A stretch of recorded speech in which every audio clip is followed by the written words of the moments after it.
मैं छोटे से गाँव से हूँ और मेरा छोटा-सा ससुराल है, छोटा-सा परिवार है लेकिन सब अच्छे हैं फ़िलहाल तो। लेकिन मैं बताना चाहती हूँ तुमको क्योंकि मेरे पति आज घर पे नहीं है, मैं अकेली ही इस वीडियो को बना रही हूँ। क्योंकि मैं भी जानती हूँ कि एक लड़की के लिए सबसे ज़्यादा इम्पोर्टेंट अपनी ससुराल होती है। यानी कि मायका तो इतना ही रहता है, इतना खेलते हैं, कूदते हैं, माँ-बाप के सहारे पलते हैं, लेकिन वो सब पराया हो जाता है एक लड़की के लिए। और ये लड़की के लिए अपनाना भी बहुत मुश्किल होता है कि दूसरे परिवार को किस हालातों में अपनाएँ, किस हालातों में नहीं। ठीक है, हमारी नोक-झोंक होती रहती थी छोटी-छोटी बातों में, तो हमारे पापा मतलब सास-ससुर ये बोलते थे जहाँ ज़्यादा नोक-झोंक होती है वहाँ प्यार बहुत होता है। लेकिन सब लड़की का दिल रोता है कि वो इतने अच्छे हैं, इतने बढ़िया हैं, यानी कि मैं प्यार तो बहुत शुरू से ही करती थी जब से मैंने देखा था। मेरे पापा एक मेरे पापा बहुत अच्छे इंसान हैं, तो मैं मिलाऊँगी कभी अपने पापा से भी, मम्मी से भी, यानी कि सास-ससुरों से बहुत अच्छे हैं। और मेरे ससुर जी मतलब कम से कम बीमार बहुत ज़्यादा रहते हैं और मेरी माताजी भी मतलब सासू माँ, मैं माताजी बोलती हूँ उनके लिए। तो बहुत अच्छा परिवार है मेरा। तो मैं बताती हूँ कि जब मैं माँ नहीं बनी थी, तो ताने मिलने लगे थे, यहाँ तक कि मेरी बहन भी ये बोलने लगी थी कि कुछ दिन अलग रहो, कुछ दिन मतलब डॉक्टर-वॉक्टर को दिखाओ।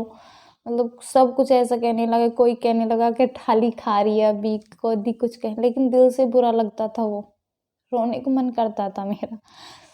ठीक है, जैसे धीरे-धीरे टाइम बैठा, ये भी कहने लगे पता नहीं हमारी किस्मत में औलाद है या नहीं, तो एक लड़की के लिए बहुत बुरा लगता है ना वो।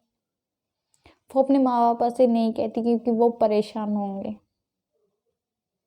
ठीक है? क्योंकि मैं छोटे से गरीब से हूँ, तो मुझे इतना दहेज-वहेज कुछ मिला भी नहीं था ख़ास, और ये पढ़े-लिखे हैं, तो इन्होंने तो तुम समझ सकते हो कि किसी उम्मीद किस बात की रहती है। लेकिन ये धीरे-धीरे समझने लगे कि दहेज ही सब कुछ नहीं है, दहेज तो 2 साल है, 3 साल है, वो टूट-फूट जाएगा, लेकिन एक औरत जो है ना, वो कभी नहीं टूटती। उसे कितना ही कोई कुछ कह ले, लेकिन कभी नहीं टूटती वो।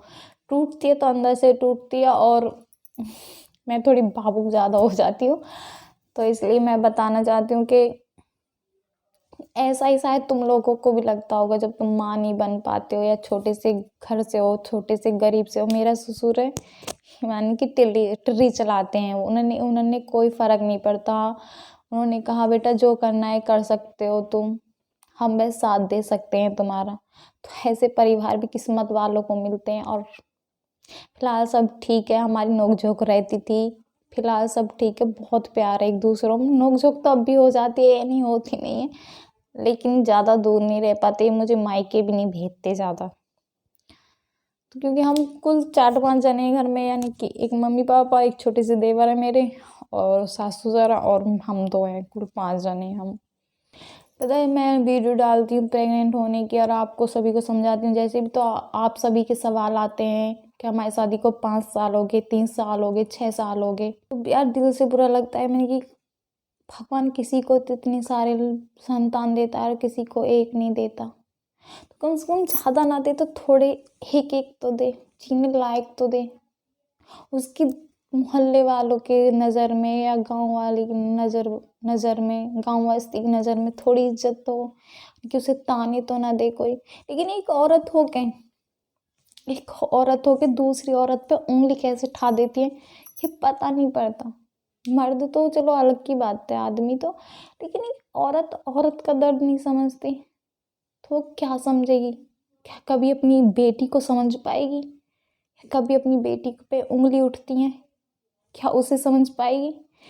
नहीं समझ पाएगी। जब एक पड़ोसी औरत का जैसे पड़ोसी होते हैं ना, वो एक दूसरे का दर्द नहीं समझती, तो एक बेटी का दर्द क्या समझेंगे वो लोग।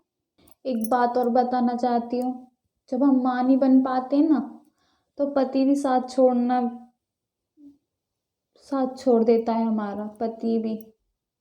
लेकिन मैं इतनी कहना चाहती हूँ सभी पतियों से, जितने भी पति हैं, जितनी भी बीवी हैं, वो माँ नहीं बन पा रही, कभी एक औरत का साथ मत छोड़ना, क्योंकि एक औरत तुम्हारे ही पीछे आती है। और उसकी कदर करना अच्छे से, क्योंकि उसकी कदर करोगे तो भगवान तुम्हारी कदर करेगा।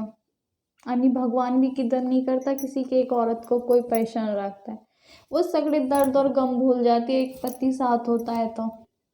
समझ सकते हो तुम। कि पति के लिए कहना चाहती हूँ मैं, क्योंकि कुछ बातें ऐसी मैंने भी देखी थी कि राहुल भी मेरे साथ छोड़ने पे मजबूर हो गया था। तो लेकिन फिर भी राहुल के मन ने एक आवाज़ दी कि क्यों मैं किसी का साथ छोड़ूं, ये मेरे पीछे आई है ना कि किसी और के पीछे। अगर आज मैं खुद इन पर उंगली उठाने लगूंगा तो दुनिया वाले पहले उंगली उठाने लगेंगे मुझसे पहले इस पे। तो यही कहती हूँ, मेरे पति से सीख लेना कि कभी औरत का साथ मत छोड़ना, क्योंकि वो तुम्हारे पीछे आती है ना कि किसी और के पीछे। अगर तुम साथ हो ना तो वो हर दर्द हर गम भूल जाएगी। ऐसा मन करता है, मतलब मन करता है मेरा मन करता है कि मैं सभी अपनी माता बहनों से बतलाऊं और अपने मन की बातें करूं और उनके मन की भी।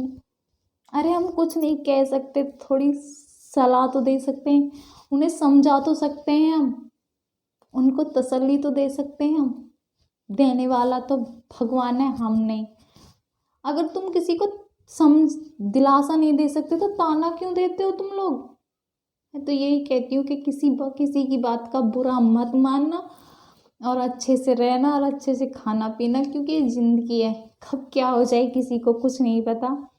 तो आज के लिए बस इतना ही। अगर मेरी वीडियो पसंद आई हो तो लाइक करना, सब्सक्राइब करना, और आप लोगों का कोई भी सवाल हो किसी बात का भी तो कमेंट में करके ज़रूर बताना हमें, हम ज़रूर आपके सवाल का जवाब देंगे, क्योंकि अब मेरे पति आने वाले होंगे थोड़ी देर में। तो इसके लिए आज के लिए इतना ही। तो मैं चलती हूँ।